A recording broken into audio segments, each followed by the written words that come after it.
Hello, welcome to Podfic Galore. I'm your horrible online reader, Goldscythe. I read out loud fanfictions for you busy bees, free of charge and no strings attached. Today I will continue reading the Silmarillion fic by Aeolian Sands from Archive of Their Own, called The Rescue Party, Chapter 11. I hope you can at least try to enjoy my voice, and I will try my best for you with the equipment available to me. On with the show. The Rescue Party by Aeolian Sands, Chapter 11. Spars and Skarns. Maklor sat on one of the highest battlements of Himring, legs dangling over the abyss. From here he could see out over the ever-cold hills, and far beyond the horizon. If he strained his eyes just enough, he thought he could see the scorched and blackened earth of his land. Or perhaps it was his mind playing tricks on him. He sighed and reached down behind him to grab a small lyre that he had brought.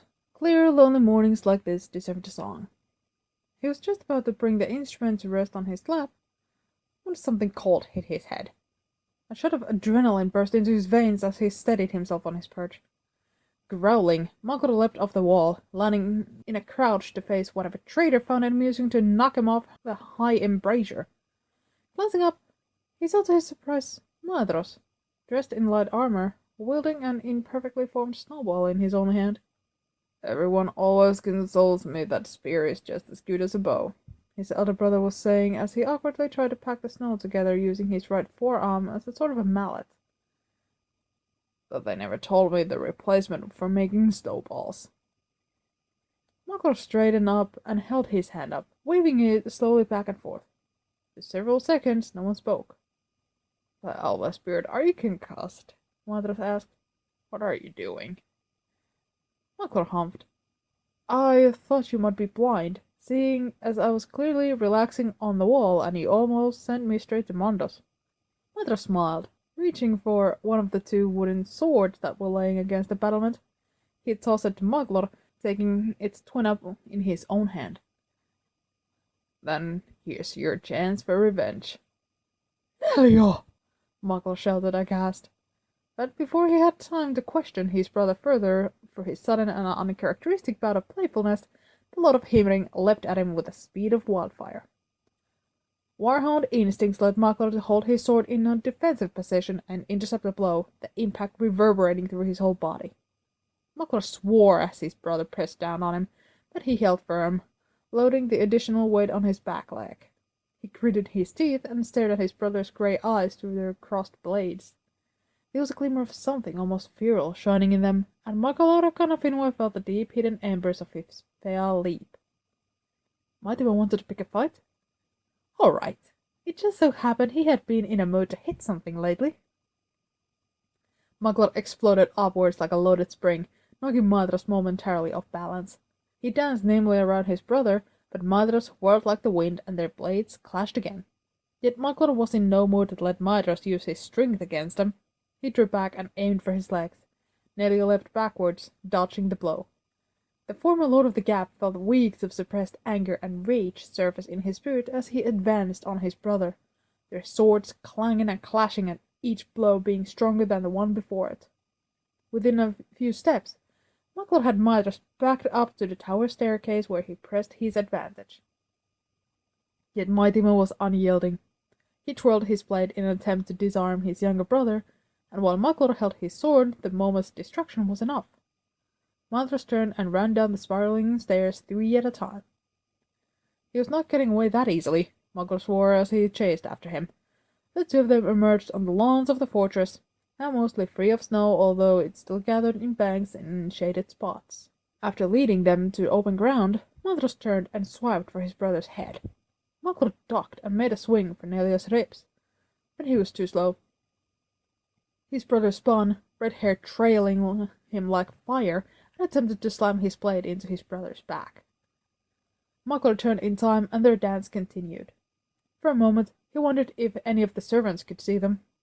The two disposed sons of Fëanor sparring alone on the lawns. But he had no time to consider this further, as a wooden blade was coming at his side, forcing him to block and counter-strike. This was no use, Maglor thought as he fought on, blocking and advancing in continuum.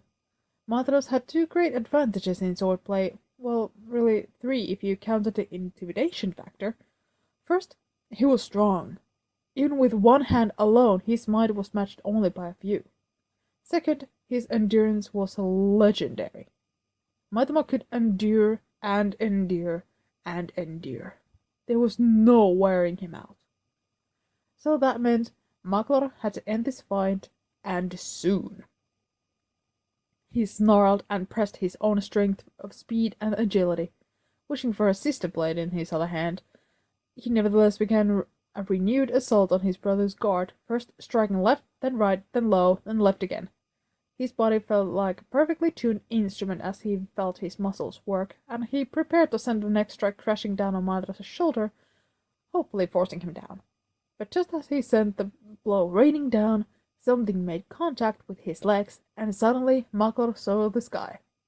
He landed on his back with a swoosh as the air was knocked out of him, and suddenly his brother was sitting on him, his hand pinning his chest down. There was an evil, mischievous look about his face. "Say, Gano," he began, speaking between breaths, "I seem to remember you being quite ticklish." "Oh no. No. 1,000 times no." He attempted in vain to squirm out of his brother's hold, but Madras just put his thumb across his chest and then began tickling his exposed stomach. Makor could not help himself. He laughed and cursed between the laughs. "Fiend!" he shouted. "Fiend of Angamando!" he cried as he struggled to breathe, and tears were beginning to spill down his face. Taking a deep breath, Makor wrapped his song around himself and desperately tried to sing a note or two. "Hey, no songs of power. That's cheating," Madras declared, finally stopping his relentless assault and freeing his brother from his hold. He sat down beside him. "And tickling is not?" Makor asked. Then he found himself to be smiling now. "Of course not." All right, you win this round." He sat up and noticed in dismay that there was mud all over his back and in his hair. "Do you just pounce on the people of Himring from time to time? Is this something I should get used to?" "I do when they're being exceptionally gloomy." "Gloomy?" Makor cried. "Now I really should be offended." "Ah, but you're smiling now." Makor paused. Oh, so he was. He had not smiled since before the dragon, and he could not remember the last time he had laughed so long. "You really are a fiend, you know," he said at last. Madras just smiled. "Yes, which is why I have something to tell you." "What?" "We're leaving. Tomorrow morning. Moria has dropped off the map." "What?" Makor asked again. "Leaving? Now? When Himring was a lone island surrounded by darkness? And Moria missing? Well, that wasn't exactly unexpected. Can't you send a scouting party to go find him?" "No. The scouts are needed to defend the fortress and watch for early signs of an orc assault. Besides, when it comes to hunting younger brothers, our skills far exceed that of the scouts. But no.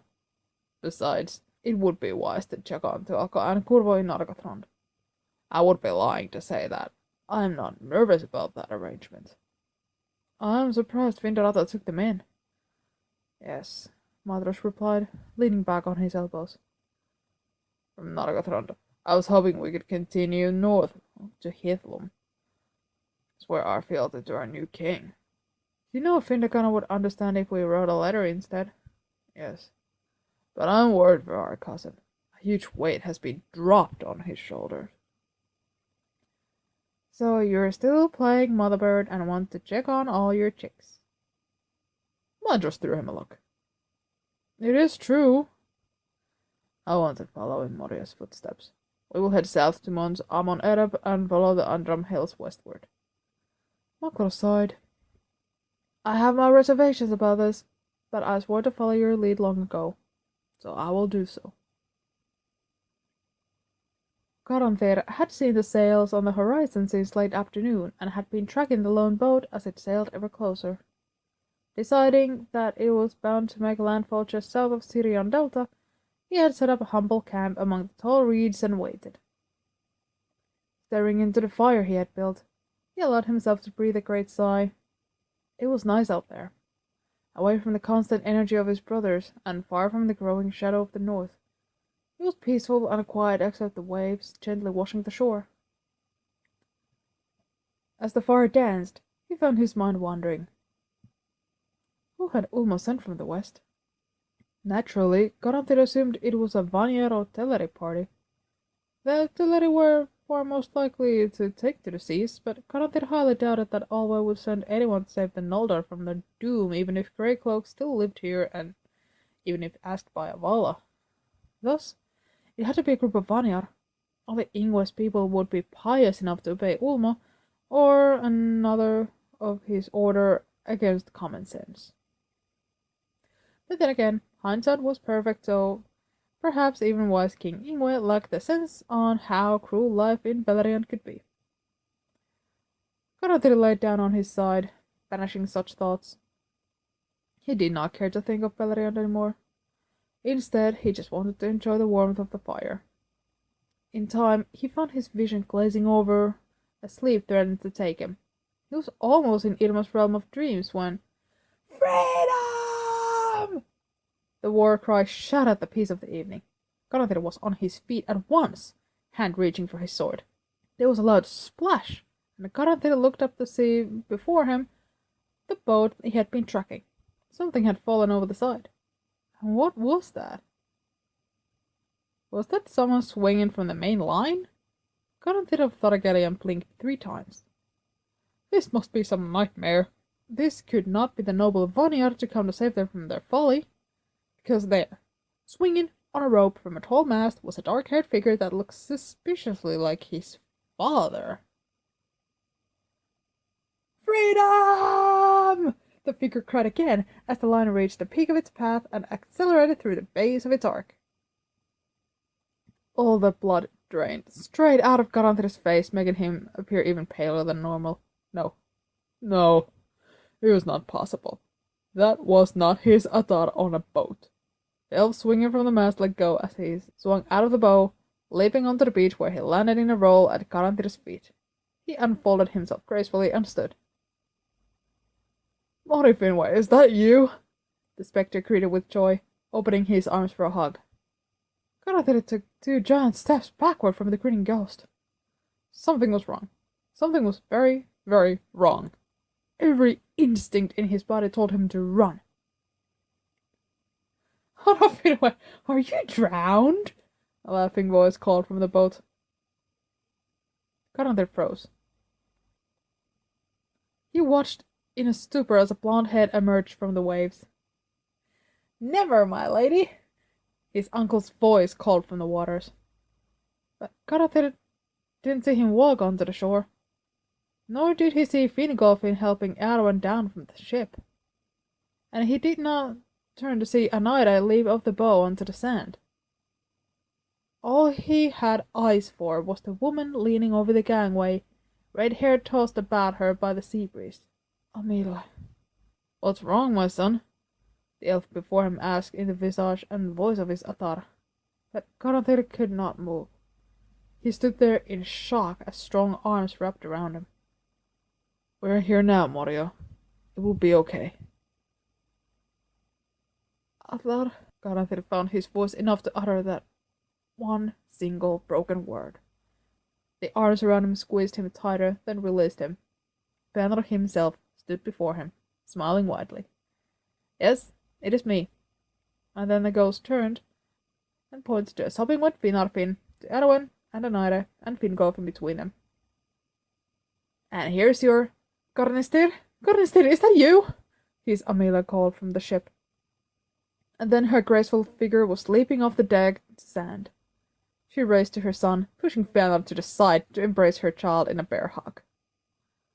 "Oh, Morio, shush, it would be all right," she whispered, comfortably rubbing his back. And Garantir stood there in shock for several moments before bringing his arms up to return the embrace. "Amile," he choked out. Yes, my son, do not worry." And Konstantin felt warm tears began to fall, and he hugged his mother all the closer, letting his head drop onto her shoulder. They stood like that for several moments. Then Nerdonal gave him a squeeze before backing away. Karante looked into her wise eyes for several moments until he could not take it any longer. He ducked his head. You should not be here, Amille.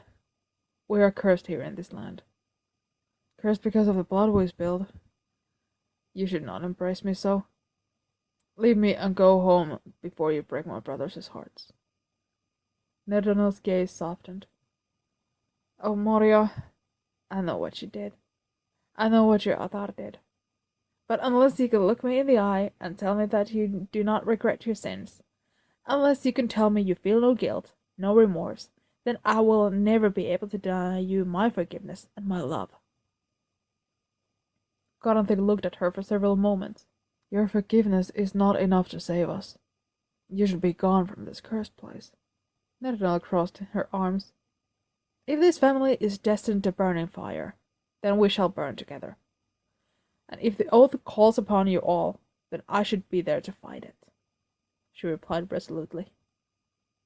Konstantin took several steps back. He felt a rush of anger at such naive words. That's very poetic and beautiful, Amille, but a fine speech cannot break the oath we swore. Then he turned and looked at his father's spectre. So, if this was a dream, long-suppressed thoughts needed to be voiced at last. That day haunts me. Your speech was long, and we were behind you on the platform. I was watching the crowd.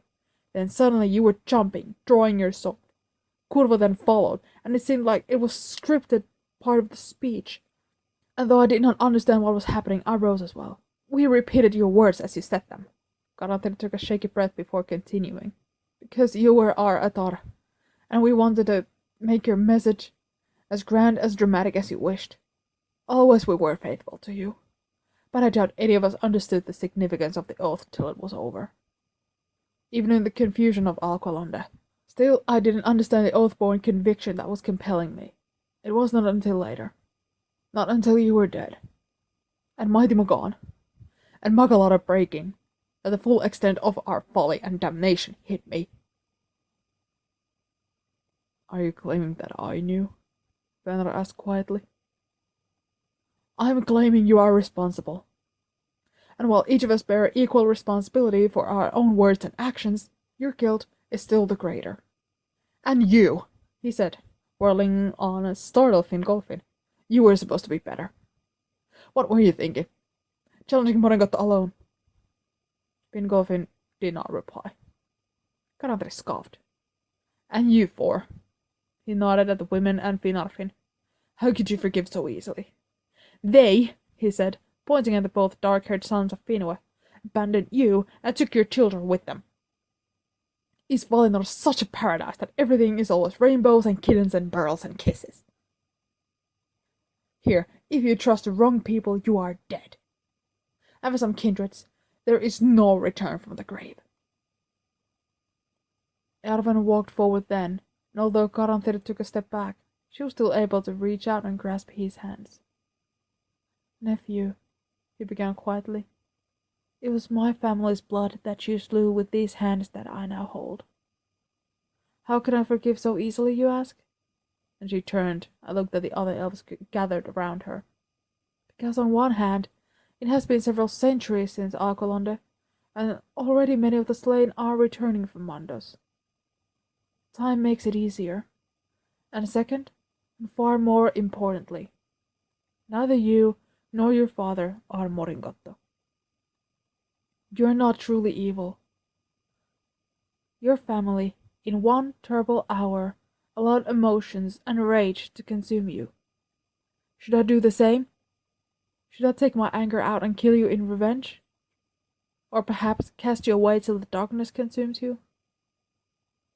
Konstantin stared at her. Of course not, Erwin continued gently. That would make me no better than the enemy. So instead of casting you out, instead of feeding bitterness, I hope to instead conquer it with my family at my side, as flawed as they might be. For a moment, Konstantin did not know what to say. I told you she would make a perfect queen, Finarfin mumbled to Fingolfin. Konstantin sighed, taking his hands back. For a vision, you're strong and wise. Perhaps it comes from dwelling in Eldamar for so long. But, as I said, no amount of forgiveness will erase the oath or the doom of Mondos. Go home. Let those of the East live out our fates without worrying for your safety. Another scowled. Moria, you are a dullard. Do you know that this one, she looked pointedly at her husband, this one tried to come here without me? In fact, all three of them did. And now you try to send us back? We tried that once. Once already I left Nola alone, and he, inevitably, fell prey to his own stupidity. Finkelfin wins, but did not have time to defend himself before Nerdanel spoke up. Moria, you blame your father and yourself for the oath. But do you think for 1 second, if I had been on the square with you that day, that I would have allowed it to happen? I would have been kicked violently in the mouth, Fëanor muttered. Not just kicked. I would have slapped you to Arda remade the moment I heard the first line. And if somehow I missed its significance, then I certainly would have stopped you before you invoked Eru as your witness. So, my son, perhaps the men are not the only guilty ones here. Alarm bells started ringing in Garanthir's mind. Despite his mother's fierce reputation, she was indeed slow to anger. She was like Mydra's in that way. But once Nerdanel erupted, there was no hiding from her, and her anger appeared to be simmering just beneath the surface. And if I had been in Beleriand, another spoke up, would I have let Nola charge the gates of Angband? Garanthir suddenly felt a bit dazed. He took a few steps back and tripped on the bank where the beach met the marsh. He felt to sit on the sand. No, at the very least my lost sister would have been riding alongside him, Nerdanel continued. Then her voice softened. My son, we all have our burdens to shoulder. It may seem noble to want to carry them alone for fear of hurting someone, but then we will independently break under an impossible load. I am staying, and that is final. Me as well, another replied. Owen nodded. Garanthir bowed his head and shook his head. I'm defeated then. He took one last look at his uncle Finarfin, who smiled warily. I have suffered one too many explosions recently to return now. I want to see my son and daughter again. I'm staying. And you cannot very well send your father or Uncle Nolofinwe back to Eldamar. They are technically still very much exiled. Garanthir laid back. I must wake up, he said to himself.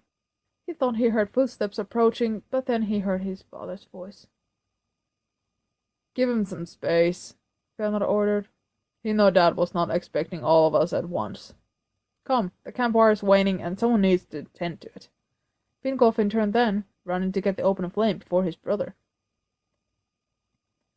Fëanor awoke at dawn, as was his habit. He could never understand why so many people enjoyed sleeping the day away. The morning hours could be some of the most productive. He looked around him and saw that everyone was laying on Finarfin's chest, and that Anare and Finodolfin lay back to back. He felt momentarily jealous, but thought that maybe Nerdanel had gotten up even earlier. He stepped quietly to his feet and decided to take a quiet walk. Garanthir's anger last night had rattled him. Not that he didn't deserve it. No, he learned that lesson well in Mondos. What's this? His fear of fire asked the passing Maya. Fëanor stood in front of a tapestry. It depicted an emaciated elf, no doubt one of the Moriquendi, laying on his side. His arms were bound behind him, and his ankles were tied and chained to the dungeon wall. Wounds decorated his flesh, and his hair was shorn short. It almost looked to be red, which was strange, as he thought Mahtal was the only red-haired elf to awake in Cuivienen, and he only had one child. The female Maya looked at him in wonder, her dark hair floating about her. Something flickered in her blue eyes. She shrugged. What does it matter to you? It's clearly not a Silmaril. Fëanor nodded. Of course. This was just a painting of one of the many lesser thralls of Angband. But it does appear to be branded. Fëanor looked up and read the letters of his own script across the lower stomach of the tormented elf. Kinslayer, he read. Then his stomach did a flip. Ah yes, this is your son, is it not? The Maya shook her head. He went to Barkan for Silmaril, but the Dark Lord took him instead. I heard the orcs got in quite a fight, wrestling one another to get a piece of that auburn hair. At least they finally put him in a cell. I hear from some Fair who were once thralls how Melkor liked to keep him chained to his throne as a trophy. Fëanor was seeing red. Nelia, he muttered in shock. But now that he studied the face in the woman cloth, there could be no doubt. Yes, I assume he prefers that name now. Angamanda enjoys mocking him with the other one. Fëanor turned on the Maya. How dare you speak so cruelly? This is my son. Oh, she shrugged. But I thought the Silmarils were far more important to you than any son. That's why you made them swear the oath. Is not that the terms of the oath? It will destroy your 7 sons, but in return, you may one day get your gems back. Or do I misunderstand? You should not weep for Maitimo. You were the one that brought him to this torment. And let's not forget the fate of the youngest. Fëanor did not rest after that. How could he? In fact, that was the beginning of his plans. He must go save his sons. He owed them that at least. All that he needed was Nala to hurry up and do something reckless. So he deserved Garantir's anger, Fëanor mused, but it was still hard. As he walked towards the river, he saw his son lying there where he had fallen yesterday, and there was Nerdanel sleeping beside him. Fëanor smiled sadly.